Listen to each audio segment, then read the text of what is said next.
Hey, how's it going? Josh here from Books by Josh, and this is episode number 78 of the Books by Josh audio immersion. And this episode is titled That Quick Dollar. Before we dive into this episode, I want to thank everyone for listening to last week's Holiday Blues. It was our best episode yet, performance-wise, listeners, everything like that. I want to thank you, the listener, for tuning into that. So let's flip it, but keep it straight from the hip.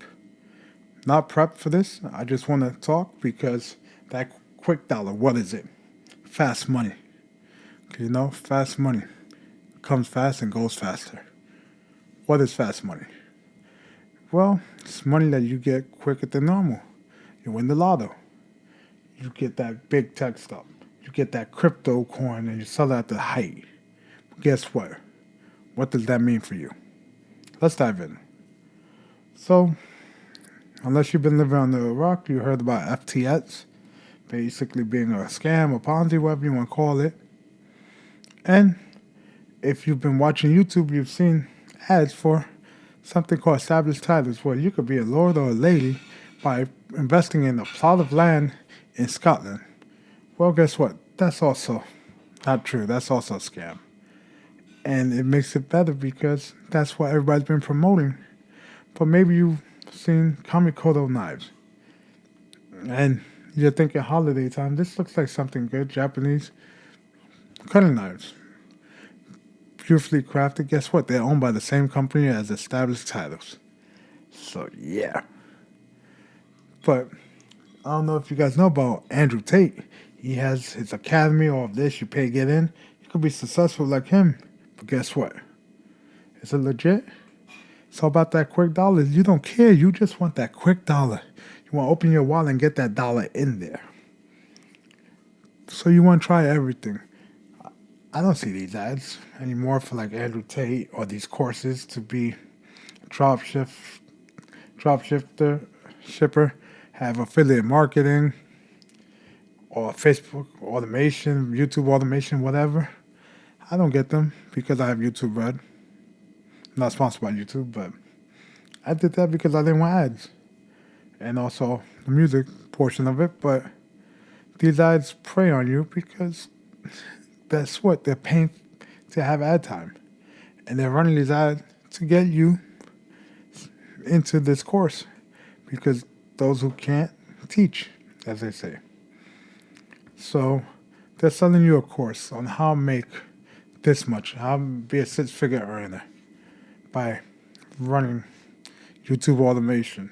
You don't need to put your face out there. You don't even need to speak. You just automate everything. That's one of the big pitches. Or you have a fulfilled by Amazon or drop shipping say, hey, I want to tell you this. Me and my friends have tried this stuff in the past because we were younger. This is years ago. Hey, but Josh, the time's changed. They're telling me I can become successful doing this. I just have to buy their course for $3,000 or $2,997. It's discounted, you know? Well, the thing about this quick dollar that they're promising you, it's not really true. I had a friend who had a bunch of these dropshipping sites, and he ran Facebook ads, Facebook pages, everything like that. He made it per site a couple $100 every month. It's okay for a side hustle until you find out what they paid for it, you know? So that's the problem. Sure, you have 5 of them. If you can make $200-300 each a month, that's $1,500 outside of hosting and all of that. But when you find out that that person paid like $5,000-6,000 per store, that break even time, it's not the greatest. And then they get reported on Facebook. It's a whole thing with that. But let me get back to a quick dollar. So you're being sold a product. It's in the form of a course, software, trading bots, this, that, and the third, crypto, the new crypto coin, NFTs. Guess what? They're selling you on it because you want a quick dollar. You want to make money. You want to get rich quick. And they could tell you it's not get rich quick scheme, but guess what? It kind of is. There's an old saying that goes, the quickest way to $1 million is to start with 2 million and lose 1 million. You know, that's the quickest way to be a millionaire, to be a billionaire and lose it all except for $1 million. It's a joke, but Basically, to become a millionaire, technically we can all do it, but it takes slow and steady to win the race. And the secret to it is, and hear me out, 401k, IRA, Roth IRA, Roth 401k, mutual funds, ETFs, index funds. Like, come on. The thing that your grandma or grandpa preach, the old school ways are still the only ways to do it over time. Okay? Just because Dogecoin, sure, people made millions on it. They rode that wave. And unless you got off at the top, guess what? You lost millions as well. Same with GameStop. People playing hot potato. There was no reason for those stocks to be so overly inflated. It was literally a game of hot potato. And whoever got caught holding the potato at the end lost their money. You could have made money, like I said. But that quick buck, guess what? If you rolled out, it's a quick buck. It's gone fast. As fast as you got it, it's as fast as you lose it, if not quicker. Okay? Dogecoin to $1 because Elon Musk is on Saturday Night Live. Tanked. You cannot predict the market. Okay? You just ride. Same thing with the stock market. Ride the ups and downs. Index funds. Goes down, goes up. Coca-Cola goes down, go up. Apple. Any company is going to go up and down. Right now, I'm losing thousands every day in the market. Guess what? I'm still contributing to my 401k.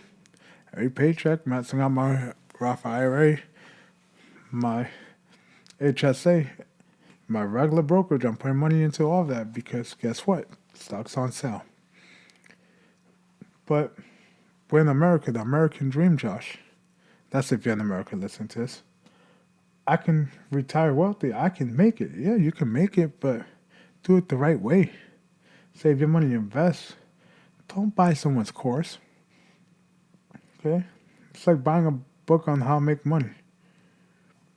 There's a funny book on Amazon you can buy about dumb ways to make money, like robbing a bank, stuff like that. Illegal things.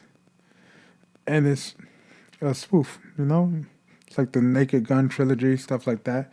It's meant to be for comedic value because everybody's looking for that one answer. When I got into writing, as a profession, being creative, everyone's like, oh, you don't even have to write a book to be an Amazon bestseller. You just go out there, pay someone ghostwrite for you, put your name on it, bada bing, bam, boom. You make money. No. The people who are ghostwriting, for the amount of money you pay them, don't speak English as their first language. So the grammar's messed up. How do I know this? Because I tried it. I'm not going to lie. I tried it, and the work was bad. I had to basically cut everything because it wasn't the greatest work. You get what you pay for. Spend a couple $100, and the work wasn't going to generate even $5-6 back. And it's not to knock them, but I fell for that trap. And Mike Winner, who does the Entrepreneur Bingo and all of that, he proved it's a farce to get to be an Amazon top seller. He put out a book with nothing but blank pages, and guess what? He was an Amazon bestseller. And he tries things like house flipping, see if it's profitable, and guess what? Some of it is like the house flipping. He was able to buy the houses cash, put in the renovations, and if he rents them out or sells them, he'll make money.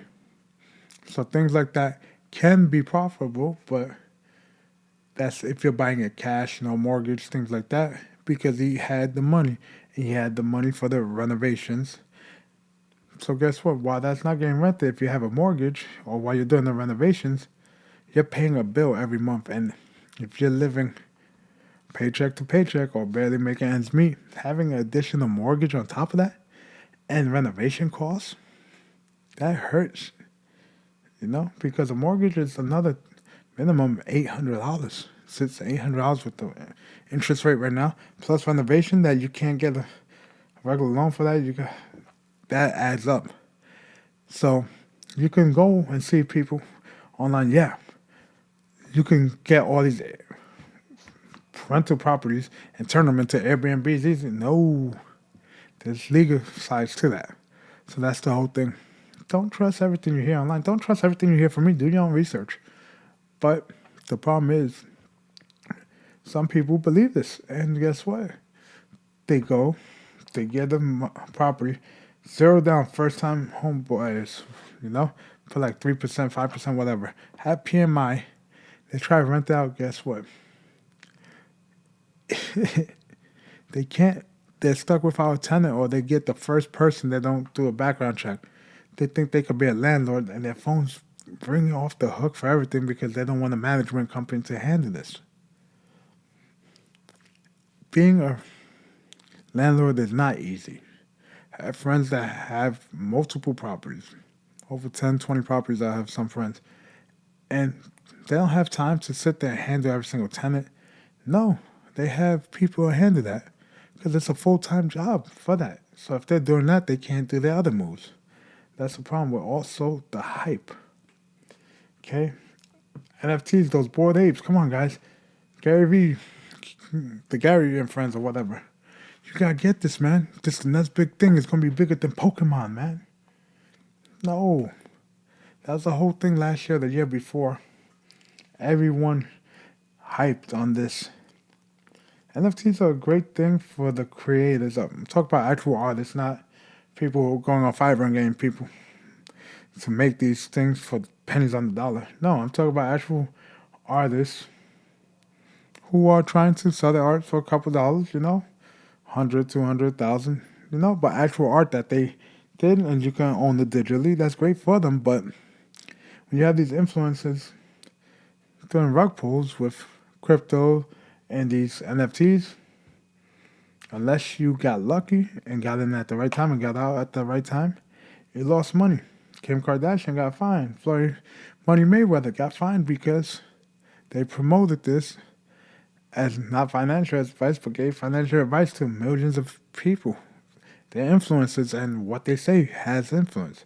What I say has influence, believe it or not, to those of you listening sometimes. And that's the whole thing, which gets me back to the established title thing. I watched a YouTube channel called The Y-Files that talk about conspiracies. They did one on like hauntings and stuff like that.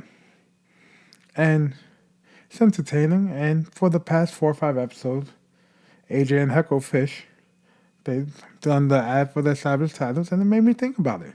I remember a friend of mine purchased one like a year or two ago. He mentioned something about it. So I was thinking about it. I said it's a cool thing. But then I saw a video about how it's a gag gift, but never in any of the advertisements I've seen from many YouTube channels have they ever said that. And that's wrong. And that fast dollar, is it worth it? The integrity. Spencer Cornelia did a segment on it. They do donate the money to plant trees and things like that. And he confirmed that he did his research. And if you get paid for it, but you do the research, and he put in his comments, hey, it's not a real gift, it's a gag gift, but the money that you do donate goes towards a good cause, blah, blah, blah, So he did his due diligence, but then you have other people who promote like FTX, and you see everything that's come because of that. And how everyone's suing now because they're trying to get their money back. Because everyone jumps on the newest, greatest thing, like I said before my FOMO episode, because of FOMO, fear of missing out. Everybody thinks this is the next big thing. They can get in the ground floor of Bitcoin when it was less than a penny. That's what they're figuring, but that's not how the world works. Just because something is crypto or a coin doesn't mean that it can be used anywhere. Because guess what? You can own whatever coin, Josh coin, let's say. If that's this, if not, if it really does exist, I don't mean the actual Josh coin. I'm talking about theoretical Josh coin for legal purposes. An alleged Josh coin, all right?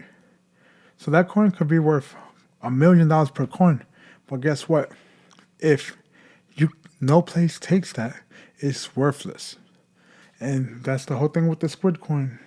Back when Squid Game came out, someone made a BS coin called Squid, took a Squid coin, and it was a scam. The value shot up, and guess what? You can't take that out. You can't cash it in. BitConnect, yep, another one of that. Because its value is steroids. It's not practical because you can't use it as legal tender. Which is why gold, you can have a bunch of gold, but it's only worth whatever someone's willing to pay for it. And that's the problem with these commodities, these NFTs. You're being taken as a sucker because you're paid top dollar for it, but when the real value shows, they won't even pay you that. That's the whole thing. You're trying to make a quick dollar, but is it worth it at the end of it? Honestly, no. You want to just build your money slowly. If you want to invest in real estate, you can. But if you don't have the money to put down 20% to avoid PMI and carry that mortgage for when you don't have a tenant or you have a tenant that doesn't pay or for those repairs, the renovations, then get a REIF, real estate investment trust fund. Invest in Fundrise. Do something like that. Instead of tying all your money into real estate, and guess what? You miss those mortgage payments, go into foreclosure, down goes your credit. And that's going to hurt you later on if you want to purchase a house correctly. Don't listen to those gurus on YouTube. Don't listen to me or the way. Do your own research before you take any step into any program, course, or whatnot. Because they show you their numbers, but it's all alleged because anybody can make a slideshow presentation. And that's it for this episode of the Books by Josh Audio Immersion. It's about that quick dollar. Is it worth it? Hopefully you know the answer to that now. Take care, and I'll catch you guys in the next one. See ya.